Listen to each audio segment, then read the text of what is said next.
what all conversations about AI start with, and that is a definitional quibble, right? We know that AI stands for artificial intelligence, but what does that mean? What's your cutoff? Is it human level intelligence? This is the holy grail for purists. Maybe this means having actual volition, actually wanting to do something, not just kind of AI that functions at a human level. Maybe that's what real AI is, right? Or maybe real AI is just anything that involves machine learning or deep learning. Or maybe it's just whatever Sam Altman says it is. I mean, I know OpenAI's investors certainly hope that it's this one, because then they can say we did it and everyone give us money, and that's what happens. But really, to us, games user researchers, does it matter what the definition is exactly? No, in a practical sense, right? It's here. We're using it. It's not the capital I kind of AI quite yet, but the AI that we do have has already changed things quite a bit, and it's worth knowing about. It may be even worth adapting your process in some ways. So that's what we're going to talk about today. But why am I the one here to talk to you about it? I'll tell you a little bit about my journey. So this is Ontario Tech University. This is my alma mater, and I still work there today. I did my undergrad in game development with a focus on programming, and I did my master's focusing on games user research. I started playing around with kind of AI and machine learning in my late undergrad. I looked at using restricted Boltzmann machines for MIDI generation, and I kind of found a project that was exploring that, adapted it for video game music, was poking around with it. Likewise, looked at like tiny generative adversarial networks, which were kind of the hot image generation thing in 2017 or 18 before denoising kind of became the bigger one. And I used that for generating Terraria sprites, which was fun.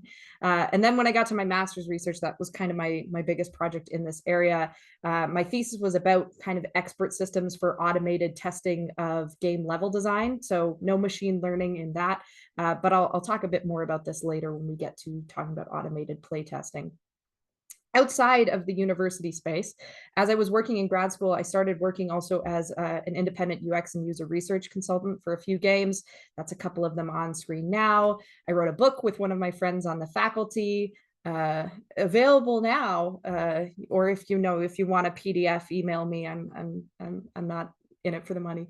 And then I left academia relatively briefly to work as an artist in the industry, both full-time at a mobile studio and as a freelancer on some indie projects. You can see a few of the projects I worked on here.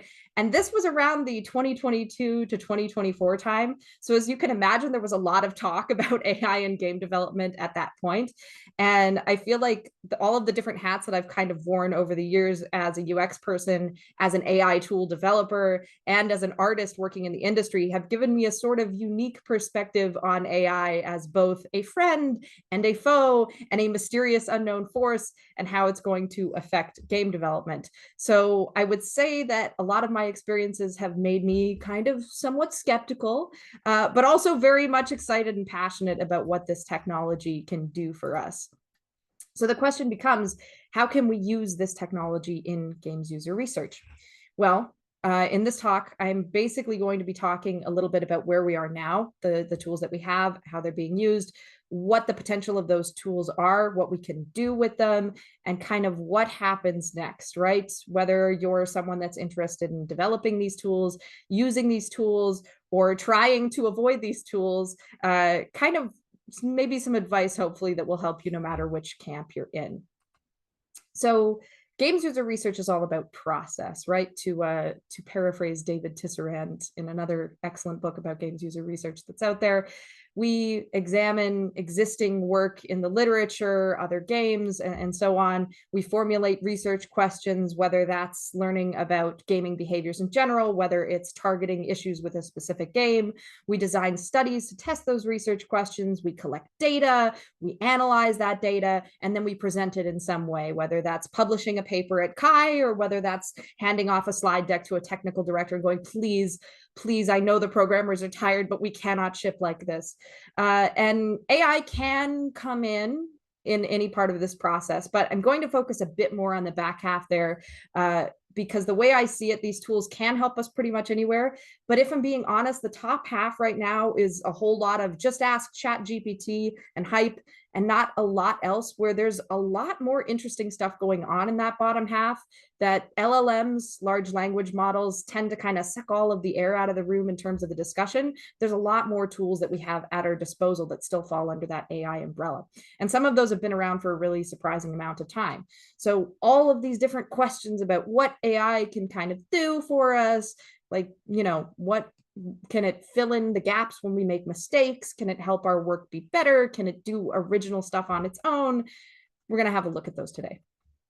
So in that process, we're going to talk about some opportunities kind of across different areas. So in terms of game testing, getting AI to act like people, right? To kind of generate data for us that mimics what we might get if we had players run through a game. Looking at processing and analyzing that data, getting AI to think like us, to say, okay, what can you make of this data, essentially.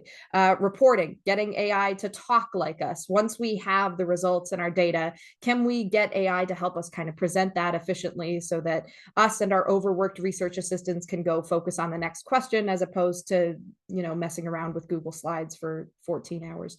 And also general purpose assistance. So getting a little minion to do your bidding, that's another area where AI can potentially help us. We're going to break this down into different phases here. So first, let's look at that testing piece, right? How do we make the robots play games, and why should we make the robots play games? Well, there's two common approaches in this kind of domain, oversimplified, but 5,000-foot view, here we go. The first is expert systems, and this is something that these days people don't usually think of when they think of AI, because machine learning has taken up everything. An expert system is something that bases itself on programmed rules. There's not parameters changing at runtime. There's no kind of code generation. There's nothing like that. But this can actually still be quite helpful, especially in simpler game contexts. Something like a tree search that just goes through every possible move and figures stuff out. To look at something like that for content validation can still be super useful. And the second is machine learning, right? And the big one that gets used in terms of player modeling is reinforcement learning. So these are agents that kind of adapt their behavior based on outcomes of their actions. And this isn't usually as complex as something like dynamic code generation on the fly.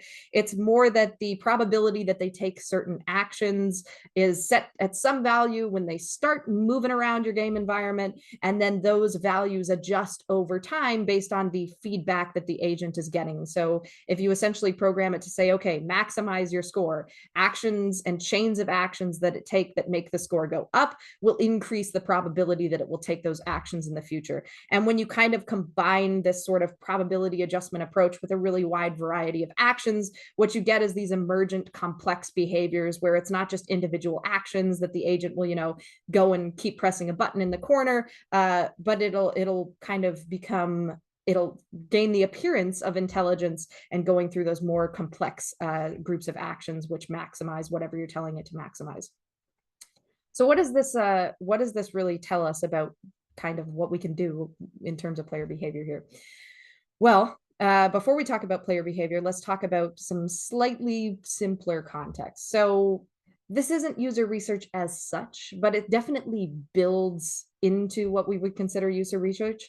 So AI is something that we can use for bug testing. Unit tests, as we know, are a huge part of software development, but in games, this is a lot less straightforward, right? We can write unit tests for engine code like vector math, and we can have testing environments for individual components. But when we put all those systems and data together with the very non-determinate act of play, things get more complicated. We can't just record a series of inputs and run that on every new build. At least we can't gain a ton of useful information from that. So AI can really help us mimic, say, typical behavior patterns of players, exhaustive patterns where it just tries to do everything, and kind of random behaviors to identify different bugs. And this can help us kind of quickly rate the effectiveness of new fixes as well, so that maybe our QA doesn't have such high turnover. And when we compare this to using people for testing, well, not every studio can afford a QA department, right? If you're an indie team of 3, you might not have dedicated testers. It might be, okay, John, I know I'm glad that you got to work on level design for the past 2 days, but we need to test this thing today because it's full of bugs. So when we have AI that can perform at or near human testers, there's a big asterisk there because it depends on the game context. It obviously works a lot better in simpler games. We might see a level of similar performance in finding bugs. But this won't be necessarily as helpful in explaining issues, right? If we have a system on its own that's just meant to mimic behavior, it's not going to be able to posit a cause for those issues. So, quick example from the literature here. In this paper, these slides will be available, by the way, after the talk, if you want to download any of these papers to comb through them. In this paper, the researchers created a set of 3 sort of simplified retro arcade type games, very small grid-based games, built using an existing framework that's kind of like an AI sandbox type of thing. They injected bugs into the design of these games, sprites that didn't behave properly, things like that, and then created a series of different automated agents, some that they tweaked to be a little more human-like and set them loose in these games as testers. Then they also obviously had human participants try and identify all of the bugs as well. And they found that the agents did just as well as the humans in terms of the proportion of bugs identified in each context. A little better in some, a little worse in others, but generally speaking, the bots were about to hit. They were able to hit on about the same range of bugs identified as the humans. So that's bug testing. Let's take it a step further towards user research. Content validation. We're not looking for bugs. We're kind of looking for logic issues in our gameplay. It's a step further up to that kind of human quality, right? So this is answering essential questions about the content in our games. Is this level winnable? Is this a solvable puzzle? Or is this a place where players will inevitably get railroaded and stuck?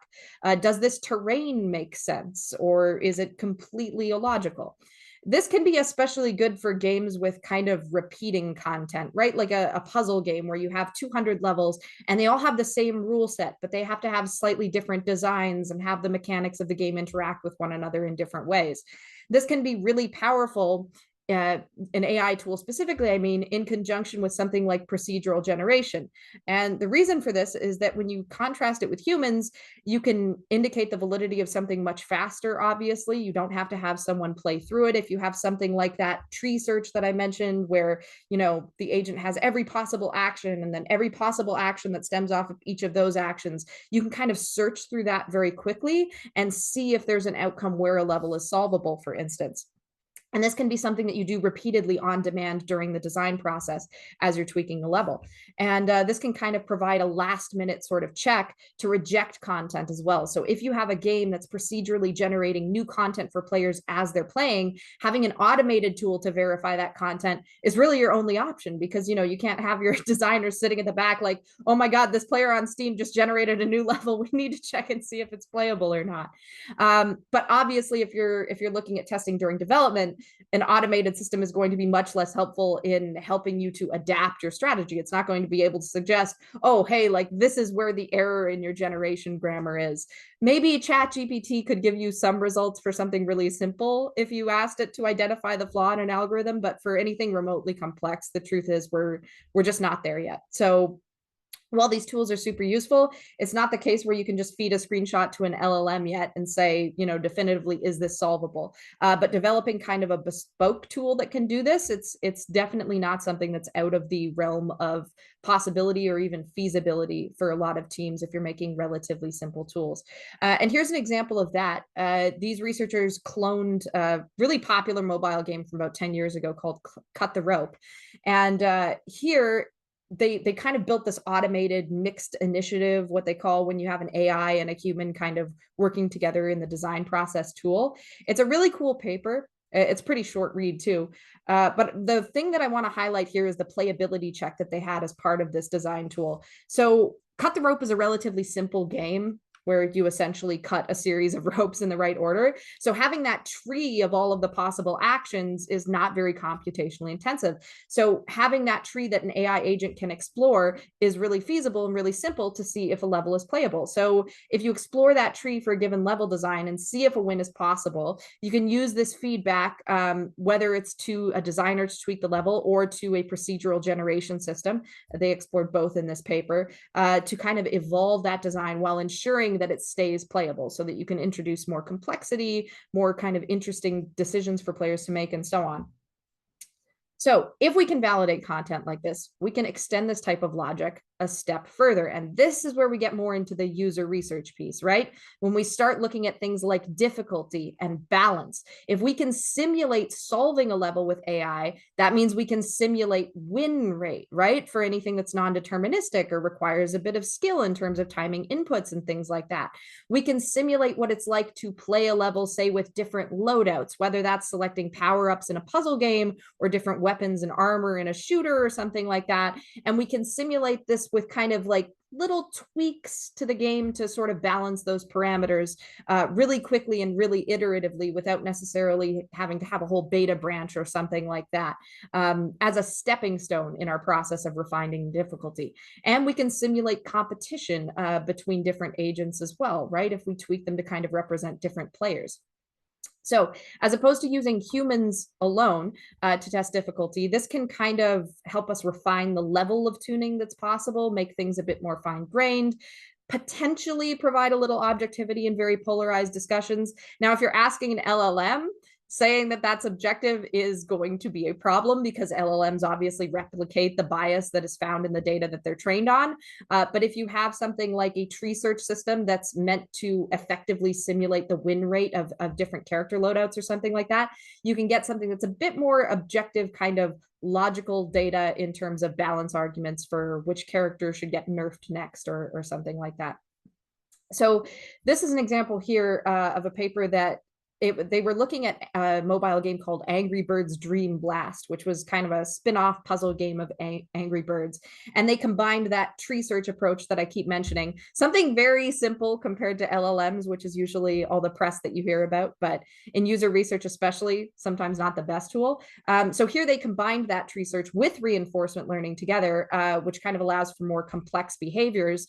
And they also added some parameters to this to kind of really crudely mimic how easily an individual player would get bored or their skill level. And together with this, they estimated both the pass rate and the churn rate. So how many players would kind of quit based on the win rate for each individual level. And they created a distribution of these simulated rates for all of those individual levels, which ended up being quite close to the distribution in data for human players.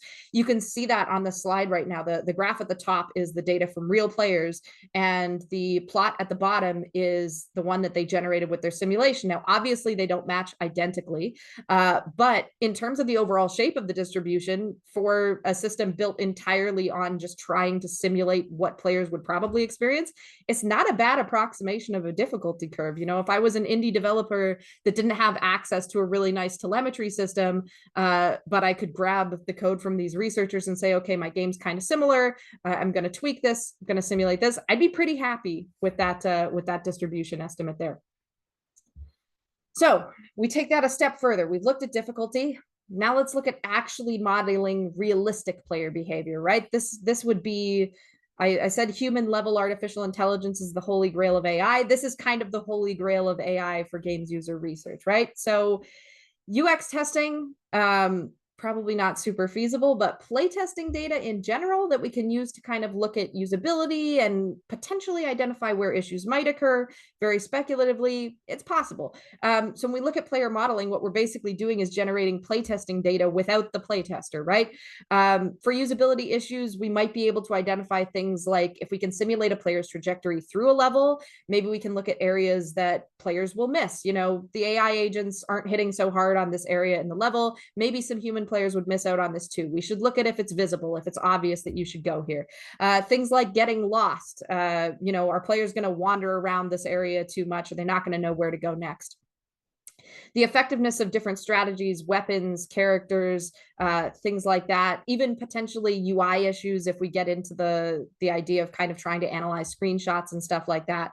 But when we look at more UX stuff, exercise caution. You can try and infer maybe potential UX issues. For instance, if you've got simulated players and they're constantly dying at the same hazard, you might be able to infer, hey, if this hazard's a little too difficult, that could cause an issue with frustration. But we're not really at the point where AI can kind of effectively say, you know, this made me feel sad, and really mimic your target audience. We're close in some respects, but I would say, yeah, exercise caution. And versus using humans as playtesters, obviously having a model of motivation, of learning, of real behavior in an AI agent that you could say is the same as a human player, we're not there yet. It's incomplete. We cannot effectively interview an AI bot afterwards to ask what they thought of a game. And this also kind of falls apart for a lot of what we care about when we're evaluating multiplayer games. If you're looking at communication systems, if you're looking at trying to avoid toxic behavior in that, it's going to be a lot more difficult to do, at least in a straightforward fashion, kind of cobbling stuff together with existing approaches. So not quite there yet. But in terms of just looking at, can we get AI agents of different stripes to play through games in a way similar to humans? We are there for really, really simple games. So this paper hit Nature, I think it was, right, I see that was 10 years ago now, but this was on Atari 2600 games. So this was a reinforcement learning agent that quote unquote plays from pixels. It's not embedded in the game's code. It's not anything like that. The agent gets an input of a very low resolution screenshot of gameplay, the current numerical score.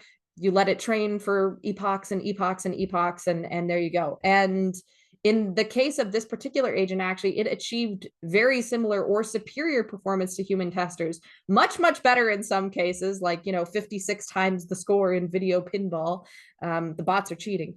But yeah, the fact that we can kind of already mimic this type of performance and, tweak the agent to maybe say, okay, you're not aiming to maximize the score, you're aiming to get a score that's the closest to the average human score. You then start to see gameplay patterns and outcomes that are really, really similar to human players.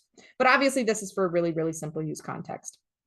For a more complex use context, there's quite a few examples in the literature and in commercial games as well of agents that are either using reinforcement learning or tree search to kind of play through more complex games. They are typically embedded in a game's code. They're integrated. They have like a computational model of those actions in game, similar to what an AI character would have that was just, an enemy or a companion in those games. But given all of the press that LLMs are getting, I thought it would be appropriate to look at an example of that.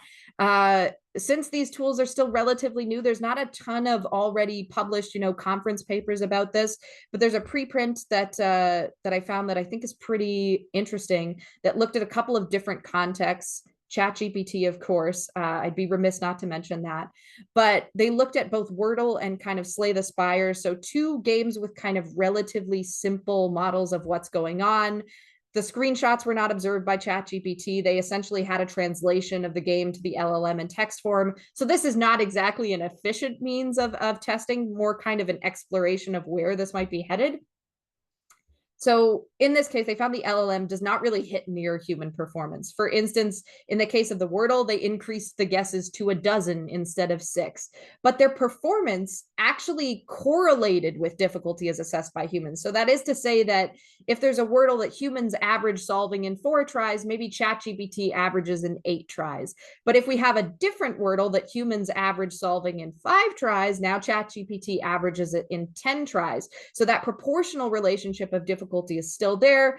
There's something here in terms of difficulty assessment. We're not there for something that's efficient, that's interesting, that provides really good results, but we are kind of at the fringes of that right now. And depending on how fast this technology advances, which we'll talk a little bit about at the end, there could be something there. So this category of player modeling is also kind of where my graduate research fits in. I've got a few screenshots of it there.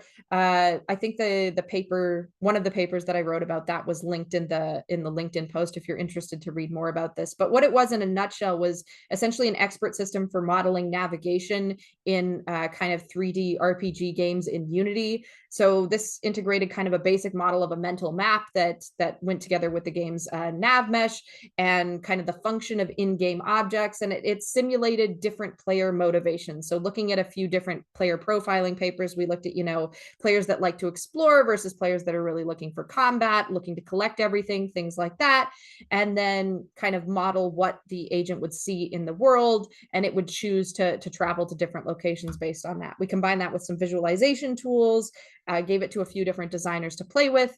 And yeah, it was a nice exercise for sure. And some of the designers really enjoyed kind of working in that context. So there's a lot of different tools that have explored this type of thing as well. But yeah, just a personal note on my own work there. But looking at some more commercially relevant stuff, right? This isn't just for academic research. It's also for commercial games. Obviously, there's a lot less public information here. The GDC Vault is your friend, but Rebellion used an in-house automated framework with a few of their games, including Zombie Army 4. Ubisoft used reinforcement learning bots to assess combat and identify exploits in For Honor. And King, quite famously at this point, uses playtesting bots to estimate enjoyability and kind of validate playability and win rate in that for levels in Candy Crush.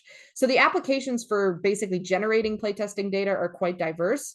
But once we have that data, whether it's from humans or from bots, AI can potentially help us there too. So how do we make the robots handle this data for us? Well, let's talk about LLMs first, since they get a lot of press for this type of thing. So going beyond scripts and spreadsheets to kind of clean up, translate, and tag our data, we have a lot of commercial tools available, right? Gemini for Google Sheets is supposedly pretty good. I've seen the screenshots. I haven't used it. I think I used Gemini and Docs against my will once, and I found it a little bit annoying. But certainly Google Sheets and the discrepancy between how it uses formulas and how Excel uses formulas can be tricky sometimes. So using that as a transition tool to make your process a little bit painless, well, boring and not specific to games user research is certainly useful. Interview transcription, it's no longer something that us poor grad students, when we're toiling, to get the masters and all of that, have to do ourselves on the VIA train back from Montreal. Not that I'm bitter or anything. There's several other services as well that will automatically transcribe data for you. Tagging videos, that's a thing now. It's cool. It's probably not something I would recommend if you're aiming to do qualitative coding for like notable events and recordings of participant behavior, because your services like this are kind of best suited, in my opinion, to maybe making video content a bit more accessible, or scrubbing through surveillance footage or something like that if you own a 7-Eleven and you're concerned about the same guy showing up every night. But when you're looking at research, the results that it gets, it's usually not as good at kind of dialing into exactly what you need. LLMs can also be helpful in relatively limited circumstances here, just in terms of the amount of data that you'll often need to process. But in something like helping write a Python script or suggesting next steps, they can provide a bit of help there. So when we look at applying LLMs to analysis, there's a lot of potential, right? Identifying high-level themes in qualitative coding, asking for basic statistics in a conversational way instead of having to open SPSS, quickly producing an aggregate view of things.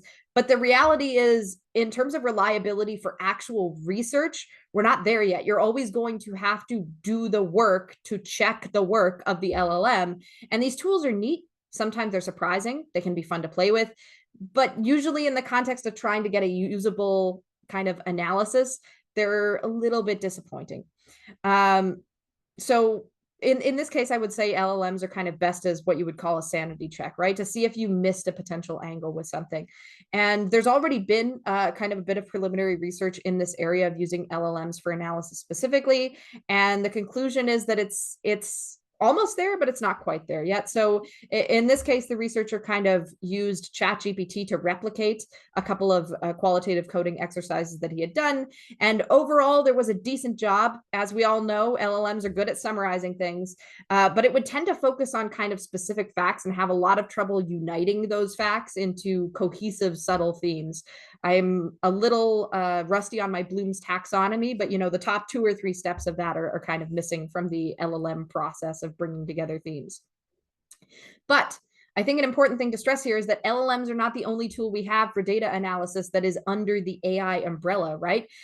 We have things like clustering, and this is when we identify groups based on characteristics of their data. So if we have data from 10,000 players, we can have machine learning algorithms that kind of separate that data for us based on features of that data and say, okay, we now have kind of 5 clusters of players, and we can look at them in the aggregate and start deducing kind of conclusions about their behavior patterns, right? We have topic modeling, and this is when we have big big banks of tests text, sorry, like interview transcripts, like Steam reviews. And this can help us kind of group keywords, categorize them. This links with something called sentiment analysis, right? Which is when we can determine kind of the quality or the emotion associated with that text data. So 10,000 Steam reviews go in, a list of kind of keywords by frequency, and the sentiment analysis beyond just, positive or negative review on Steam comes out of that. And we can combine these approaches to do kind of analysis in lots of different ways, right? If we have player data and we have review data, we can kind of use all of these different models to kind of extract a lot of different insights, right? And as I said, you'll be able to download these slides. Those underlined points on here are links from IBM if you're interested in these topics, to just kind of get a high level understanding of the tech behind all of these approaches, because I think that's a pretty useful thing to have. You never know when you'll be confronted with a huge data set and you'll think, I remember reading about a machine learning approach that could really help kind of make sense of this. So for instance, if we have a combination of these approaches, if we have telemetry and then we have that link to say something like interview or questionnaire responses, we can cluster our players based on their in-game data, say, okay, we have this cluster of players that has the most aggressive behaviors. Let's pull out their questionnaire responses on questions specific to balance and difficulty and see what they think. So by combining these approaches, we can kind of answer more complex research questions. So this paper is looking at just that, clustering. It looks at a few approaches to kind of building clusters from a really big corpus of player data, helping to identify patterns of behavior, segment the audience, infer motivations, issues shared by groups of players, and so on. The image on there is also looking at clustering lots of different player trajectories to try and kind of identify segments of game maps themselves based on the type of play style that players would have and the type of navigation skills that they would have in the game, essentially how advanced their move sets are to be in those particular parts of a game map, to kind of analyze different play styles. So you can say, if we've got this kind of cluster up here, we can identify that as the stealth play style area, and then we can kind of use that to kind of tune our approach and balance different play styles a bit better. So in other words, analysis isn't all just about LLMs. But once we have all of that data analyzed, of course, we still need to do everyone's favorite part, talk about it to the rest of the team. So in reporting right now, when we talk about applications of AI, it's pretty much LLMs all the way down. How can we get the robots to make us pretty slide decks? Well, first thing is content generation, right? So there's lots of really aggressively advertised applications for all of this. Are we going to have generated images on all of our slides? Are we going to use Gemini to make a chart a lot more quickly in Google Sheets? Are we going to use ChatGPT to summarize everything and have our little executive summary at the top of our report? Or are we going to use some other LLM here to turn a table into a prioritized list that we can then stick in a slide? The question is the quality there? And in some cases, yes, but I think we're all familiar with the ChatGPT writing style. Apparently, the new giveaway is M dashes, for which I felt personally attacked because I've always used a lot of M dashes in my writing. And now whenever I'm about to use one, I have to think to myself, are people going to think that I'm ChatGPT? But the quality of these things, it tends to be, it's fine, right? This image is fine. The prompt is there on the side. There's a little bit of weirdness, of course, but it's okay. It did go straight for 40-something white guy based on the word researcher, though, which is, it's something. But the real question is why, right? Why would we have this in a games user research report? Why take away the art from art, right? And why not just use screenshots? If you're making a user research report, just use screenshots. Let's leave the image generation to some other applications, or let's just leave it behind unless it's done on data that's taken with permission. So just to see what would happen, to that point of kind of generating maybe charts or something like that for a report, I made this sample spreadsheet in Google Sheets of phony playtesting data from a hypothetical game, and I fed it to ChatGPT to see what would happen. And the first way that I did that was by providing a screenshot. The screenshot was much higher resolution than what you can see here. This is the screenshot of the ChatGPT interface is lower resolution. So after feeding this in with some context, I got this huge paragraph of disclaimers about how the optical character recognition was a little fuzzy and it had trouble looking at it. But by the end, it was claiming that it had some accurate insights, right? And this was its accurate insight. And the result is pretty good, unless you care about accuracy, because it just seemed to make up some numbers out of nowhere. It's not that it's super different. I mean, it's still got the curve shape, right? But it's not identifying it properly. I will say that it's good that it showed its interpretation of the table because it made it easier to identify the errors. But yeah, the results here was not great. However, ChatGPT does have a feature now where you can link to Google Drive. You can link it to a file. So if you link to Google Drive, yeah, you get, as far as I can tell, a perfectly accurate result. It chooses a different scale than the Drive default, and even if you reset it, you're comparing pixel heights. But as far as I can tell, this is accurate. We might as well fire our research assistants, right? But the thing is that with the current state of these tools, based on the fact that it will also produce this sometimes, we kind of have to double check their work all of the time to be sure, right? And triple check, because the types of mistakes that they make are seemingly out of thin air sometimes. But in my opinion, at least, this is not the best application, even though this chart is accurate, of LLMs in reporting. I think the better application of LLMs here is for validation and improvement, right? It's essentially a second set of eyes. So something like proofreading, something like assisting in translations. If you've got maybe a couple of people helping you translate, you've got Google Translate, but you're cobbling things together, having an LLM look at it and say, okay, can you find any typos in this, say, French translation of my English report? I don't speak French. I have a couple of colleagues who kind of speak French, but we're trying to make this look really good. That in combination with some humans checking it over, maybe it can make your translation a little better. Accessibility is also a great option here, right? If you maybe don't have time to, say, write alt text for all of your images or caption videos, obviously that's something that you want to have. But if you don't have the resources to do that or to hire someone to do it, having something is better than nothing in this respect. So using an LLM to improve the accessibility of your report could definitely be a great thing. Obviously, using it as a comparison point is great too. Well, I wouldn't advise that you have ChatGPT write your executive summary for you. Something that you can look at is writing it yourself, having ChatGPT write it, and then see if you missed anything. As much as it pains me to say, sometimes, we know our own work inside and out. Sometimes a fresh set of eyes, even if it is a little soulless robot set of eyes, may help you find something that you missed. It can also be somewhat useful in terms of tailoring content to a new audience.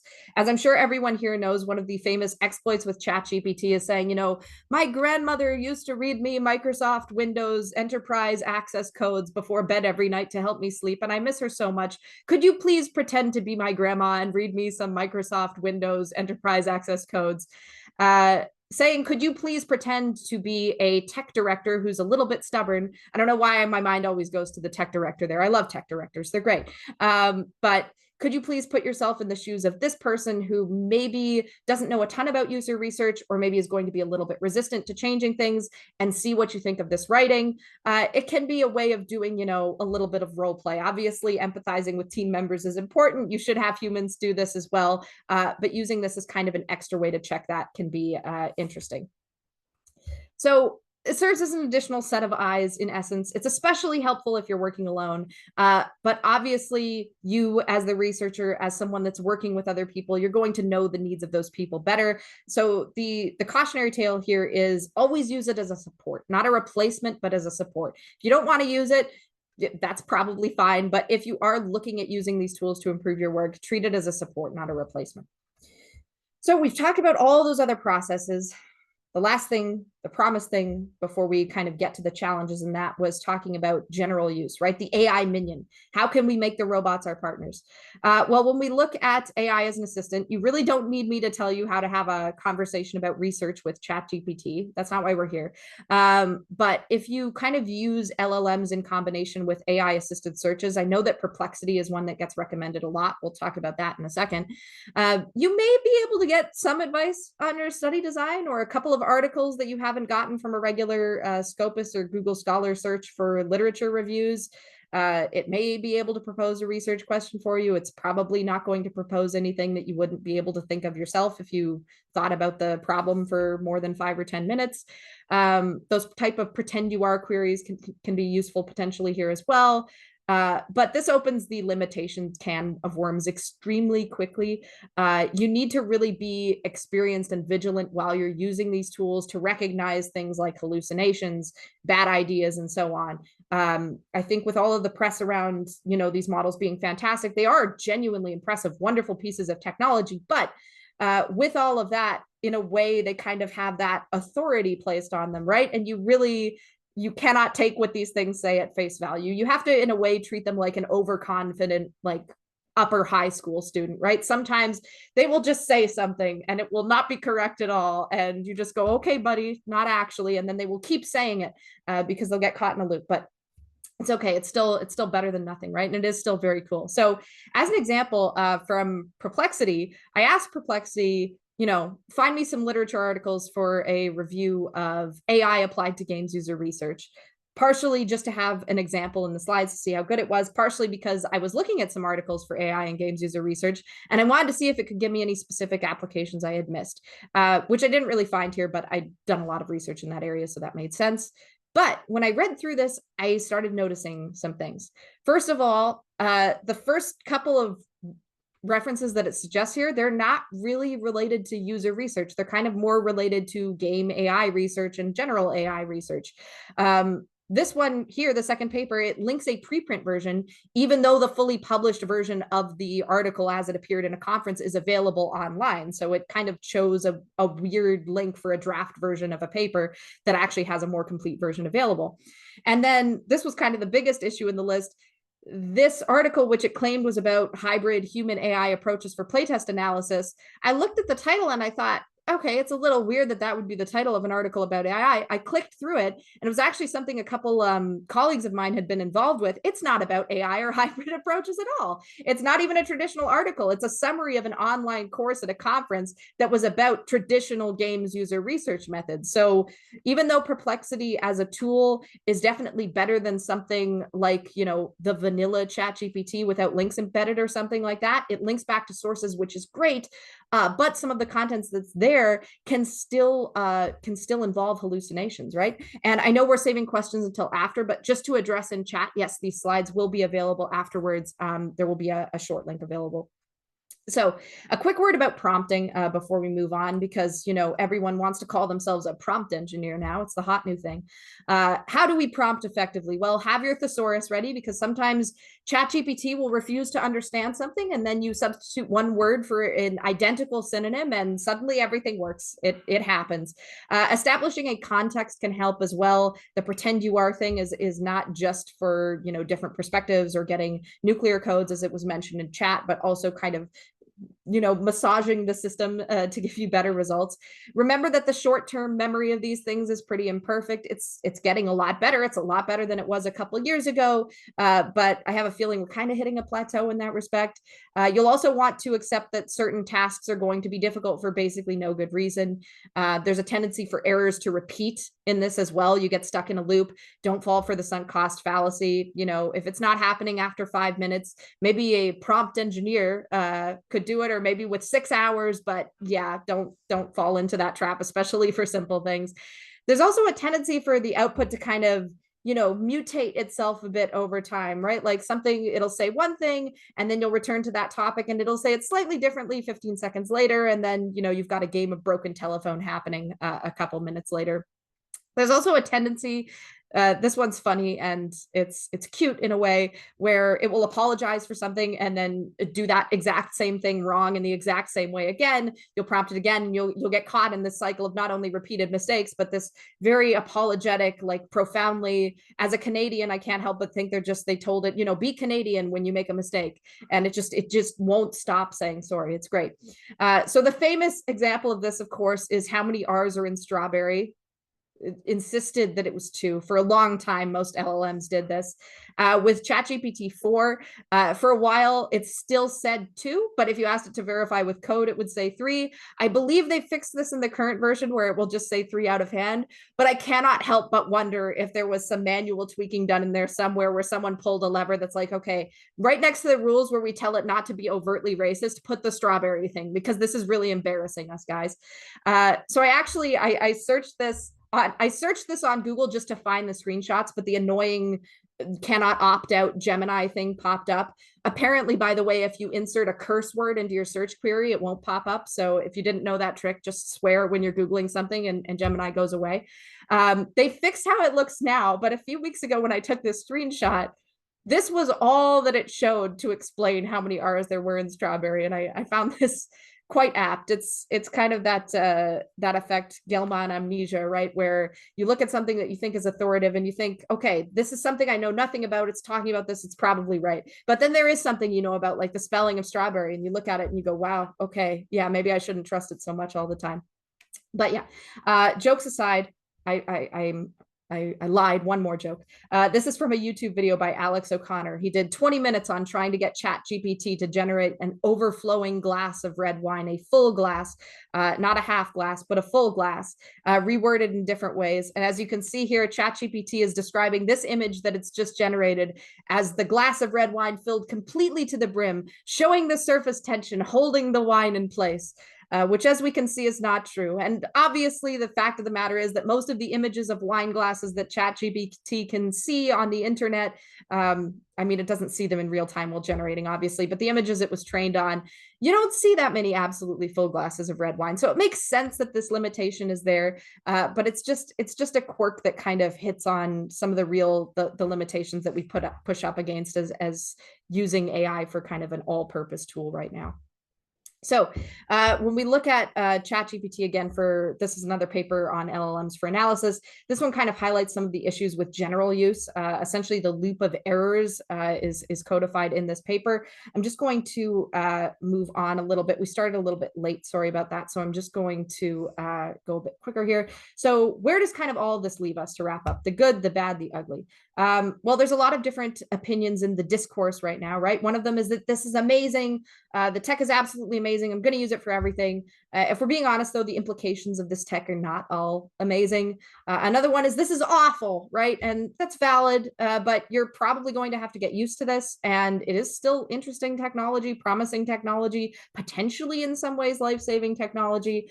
But, you know, until the day that it's taken over absolutely everything, you know, fight the good fight and make sure you know how to use these things in the right way and understand the real challenges. And the other common take is I'm scared, right? AI is coming to destroy the world. My name is Jeffrey Hinton, and I won a Nobel Prize for this. And now I think that the Terminator is coming.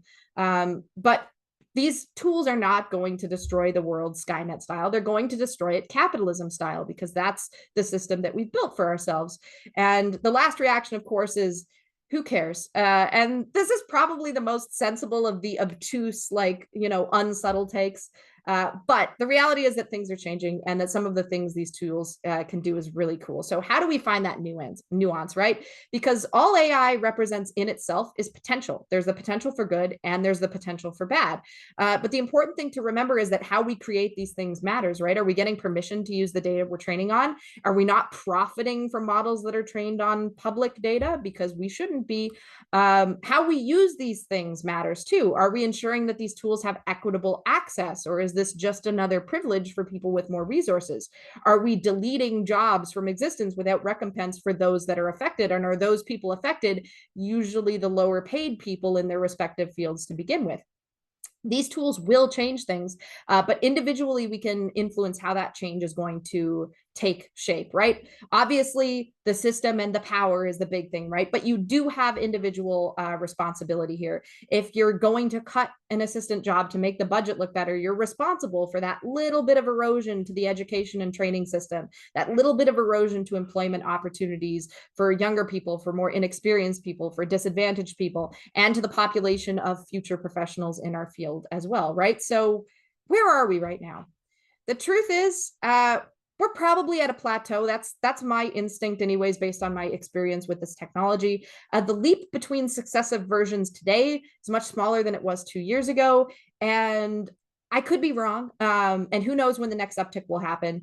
But to say that we're headed straight for the robot apocalypse or the tech utopia today, I think is a little bit over optimistic or pessimistic based on kind of your persuasion. So we're probably kind of at a local peak, right? We're probably going to have an adjustment period here. So the question is, what do we do with that? And what are the limitations here? So incompleteness is a big one. We are not at the point where an AI can play a complex modern digital game like a human, have a human-like response to it. And that hallucination is another big one. This is especially problematic in research, like that example of Perplexity kind of making up what one of those articles was about. This is a big problem. Provenance is another one. A tool like Perplexity, as opposed to something just like a ChatGPT or a Gemini, though that functionality is being integrated into those tools now as well. Having links back to sources is important, but understanding reliable sources is really limited. If you use Perplexity for a question that isn't, find me articles for a lit review, you do start seeing it link back to Reddit and things like that as, the same reliability of a source as something from AP News. So their understanding of reliable sources is still relatively limited as a general rule. And resource efficiency here is an issue as well, right? You need to really avoid that sunk cost fallacy and say, okay, if I'm going to use it to help me find articles, I'm going to try and use it, find some links, and that's it. I'm not going to spend 2 hours rewriting this prompt when I could just go to Google Scholar, because you really don't want to kind of fall into that trap. Obviously, the ethical limitations here are huge as well. There's a lot of implications for labor. There's a long-term impact question here as well. If we're not training people anymore in those lower level positions, what's going to happen to the field in 20 years? Improper harvesting of data. This is a big one. I know that a lot of companies think it's okay because, you agreed to the terms, but having those models and then profiting off of it that's made of, millions of images from artists and content creators is really unfortunate. And it's definitely something that we need to be cognizant of as researchers in terms of what tools we're supporting, what tools we're paying for, what tools we're kind of publicizing. Bias reproduction is another big one. Obviously, there are practical issues here in terms of drawing faulty conclusions, having implications for kind of the future of our work. But obviously, ethically speaking, if we're using a racist robot to, analyze our playtesting data, that is very bad just from a moral perspective. And energy use, of course. Obviously, the energy use of these tools on a per transaction, if you want to call that basis, is not as much of a dumpster fire as something like cryptocurrency. But when we're talking about something like a Gemini search or a ChatGPT query using about 10 times the energy of a Google search, everything is on fire. So that little bit of inefficiency, relatively speaking, is still maybe not the best. And of course, corporations are not being our friends about these kind of issues yet. This default to opt out instead of opt in is one thing that's particularly unfortunate. We also have human limitations to this too, not just ethical ones, though. Really, the over-reliance on these tools can kind of deprive us of opportunities to grow, right? It's fewer opportunities for students, early career researchers, assistants, and so on to kind of learn the ropes if we're assigning the quote unquote easier tasks to LLMs and the like. And is it really wise to cut corners in literature review? I mean, the whole point is to review the literature, go over it, educate yourself on either stuff that's more recent or stuff that's maybe in an area that you're not an expert in. Is it a good idea? Probably not. Reducing collaboration between humans is a big one here. So if you have the opportunity to work with a person instead of having an AI check your work, work with the person because you're developing a relationship there. You're bouncing ideas off of each other. You're developing skills. ChatGPT will not keep you warm at the next pub and grill hangout with, colleagues. So definitely talk to the colleagues instead. And of course, there's a question of, will this impact our abilities? Will our brains rot as we're using ChatGPT? Probably not that much, but maybe a little bit, because there was a lot of fear mongering around social media being horrible for our mental health and just destroying us and causing depression, right? And yeah, it turned out that that's actually kind of true. It's not, it's not suddenly making everyone cry in a corner all day long, but there's definitely a correlation there that's been very well documented in the research at this point. And in terms of, some of the more fear-mongery, scary things around AI, time will tell in terms of is it going to rot our brains? My guess is the answer is definitely not permanently, but in the interim, probably show some diminished critical thinking skills or something like that, and that it will improve very quickly if you stop relying on the tools. That's just a guess. But in terms of something like replicating bias, much easier to study in the short term, right? Yeah, this paper found that LLMs, basically all of the ones they tested, recreated pretty much every horrible prejudice known to man in the samples that they gave it. So This is definitely a problem, not just in terms of logical bias, but definitely in the, oh no, the robots have become racist sense. This is obviously a bigger problem in something like a medical or a legal application. But if we start having LLMs maybe critique character designs for readability, and those LLMs are embedding things like racism or ageism or misogyny, yeah, that's definitely a problem. You can see where this is going. So how do we take this in a better direction, right? Surely it's not all bad. Obviously, it's really not. There's a lot of interesting ground that we've covered. There's a lot more to go. The quest for general video game playing artificial intelligence, for one, can we get an agent that can play through basically any video game in the same way as a human? That would be super cool and super useful to us as researchers, right? That is the holy grail of player behavioral modeling. And that's my third and final mention of the phrase holy grail, I promise. There's also the quest for general artificial intelligence. I lied, fourth mention, holy grail of everything. Can we have a robot that will pass every Turing test, that will, maybe not be an actual robot, but just be in a computer, and it will act and feel exactly like a human? That would be pretty cool. It would probably lead to a lot of computer rights violations pretty much immediately, but it would be pretty cool. And on the way there, we're going to see a lot of interesting stuff, right? Like a lot of neat tools, also a lot of hype. Are we still going to have to do literature reviews? Probably, and we probably still should, because we'll improve ourselves. But where do we go?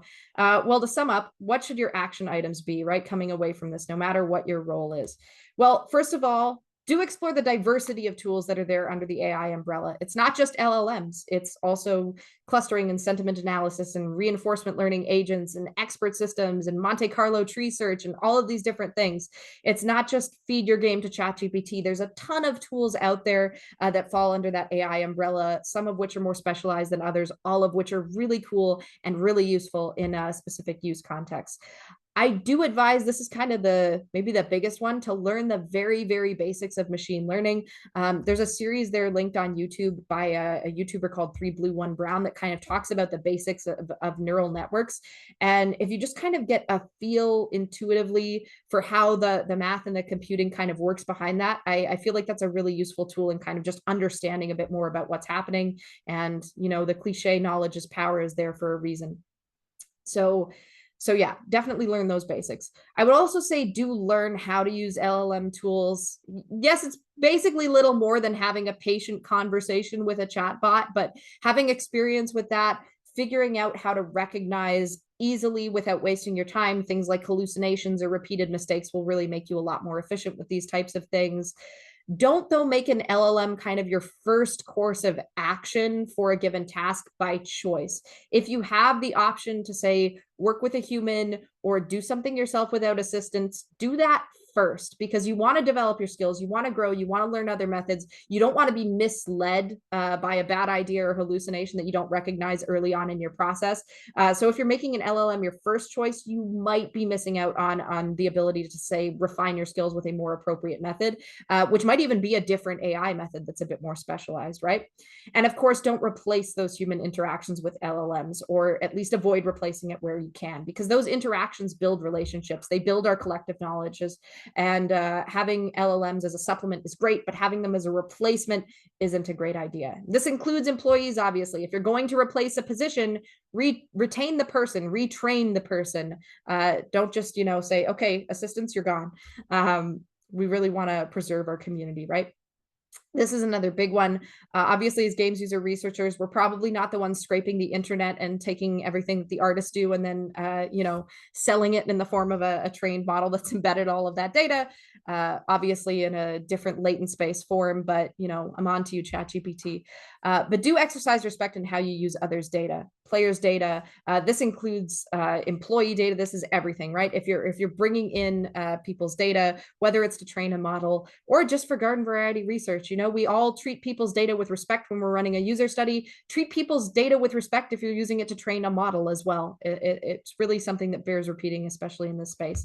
And lastly, do just try and think about how you're using these tools impacts your work and your community as well. That little bit of thoughtfulness and reflection before you pick what tool you're going to use and how you're going to use it, just as with anything that we do as researchers, is really important.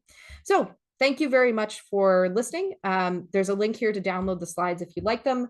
I apologize for kind of the timing and everything, but I'm happy to stick around if anyone has any questions or anything like that.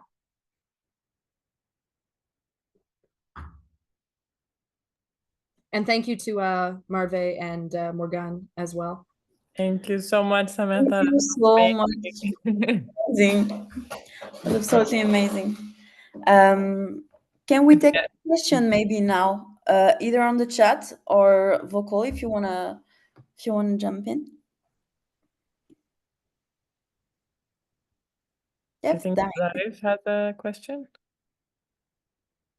Well, not a question necessarily. I think when I add that, I think yeah, incredible presentation, Samantha. It was incredible. Having that kind of energy throughout this much longer session is incredible. But one of the things I wanted to add is that I think awareness is one thing that we are losing, and that I feel most is that awareness of the environment, of reality. It's a little bit tricky when it is surrounded with technology, but not enough, reality that much, I would say. I don't know how to put it in better terms. Yeah. Yeah, I think that's something that kind of touches on the human interaction and connection piece as well.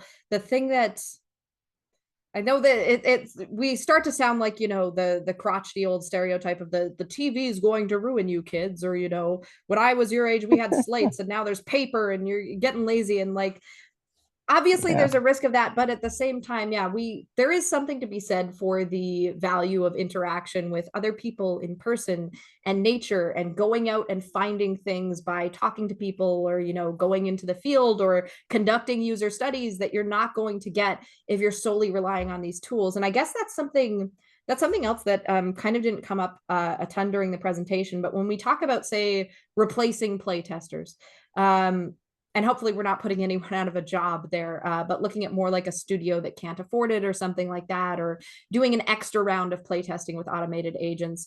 The thing is, as a researcher, right now, I don't think we're at risk of anyone entering the field who's never run a study with actual people.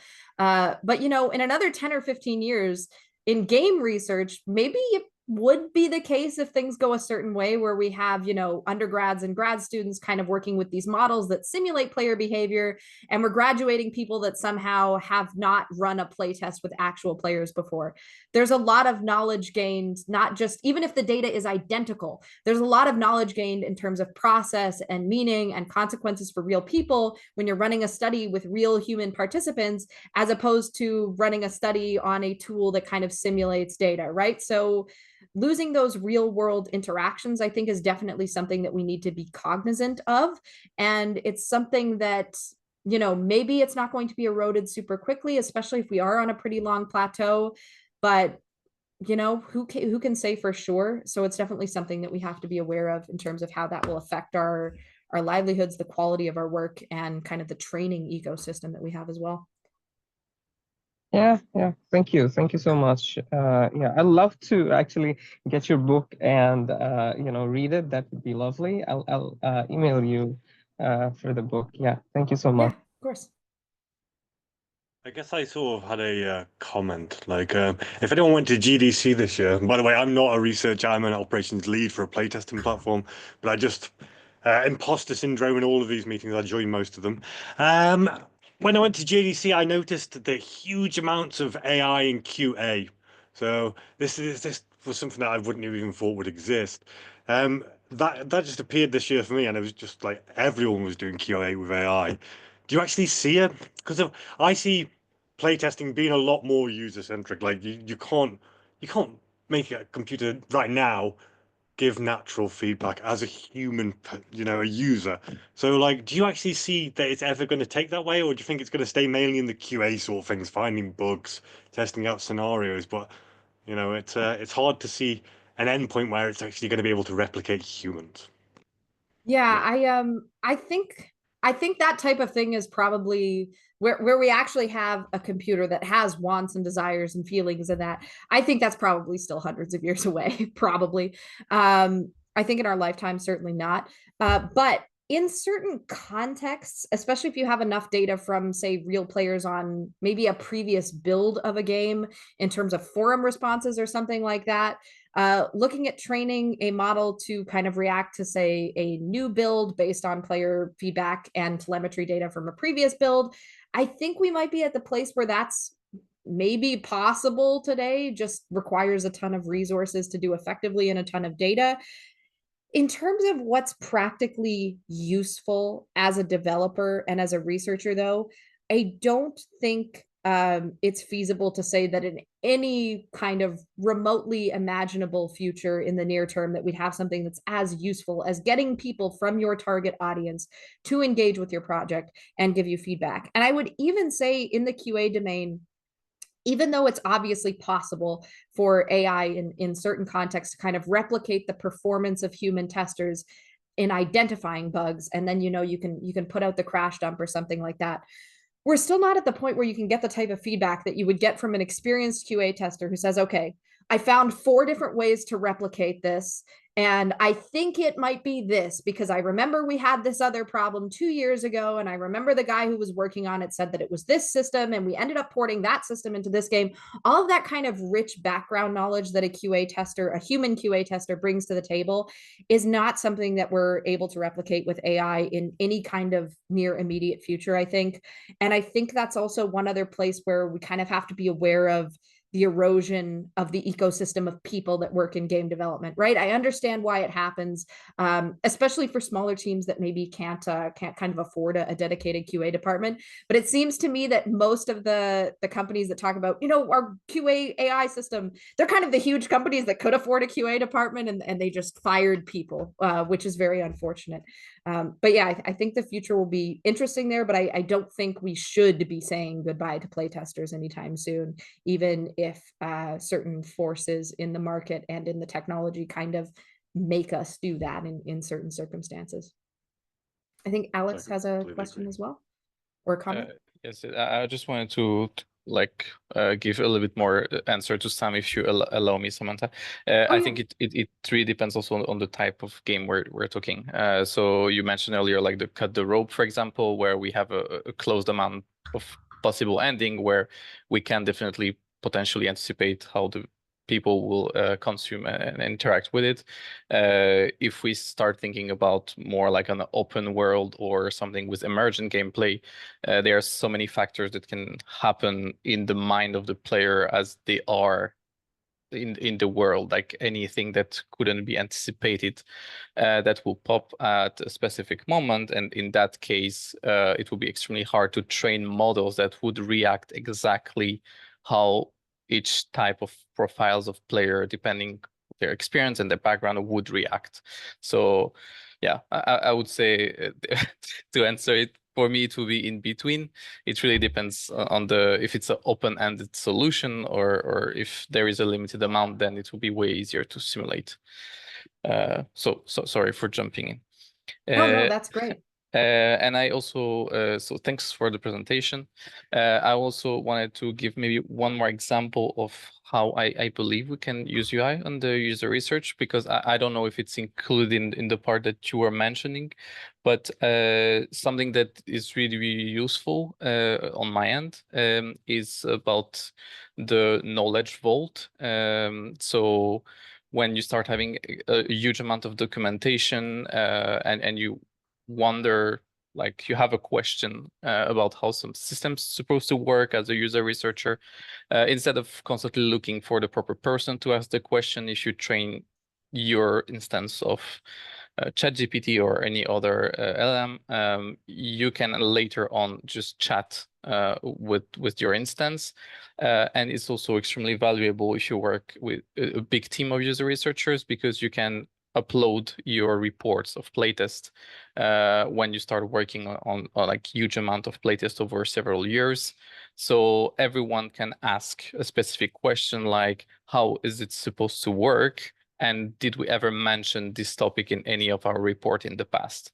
And, like you can have a huge team of user researchers. The information is not always going everywhere. So having this instance that is kind of a knowledge bank for user research is extremely helpful to like a go-to place instead of looking everywhere in documentation when you start having hundreds and hundreds of pages. And I assume that backlinks to the source documents as well to verify the Yes, examples. yes, I yes, guess. yes, That's great. yes, of course, yes. I remember when GUR brought out their kind of improved AI plain language ticket search when I was working at the mobile studio. Everyone was so happy because now everyone on the team could effectively find tickets instead of having to cry to one of the producers, how do I search for this thing on Jira, using kind of the SQL type query that had to be done if you wanted to find a particular ticket among the thousands of tickets that existed.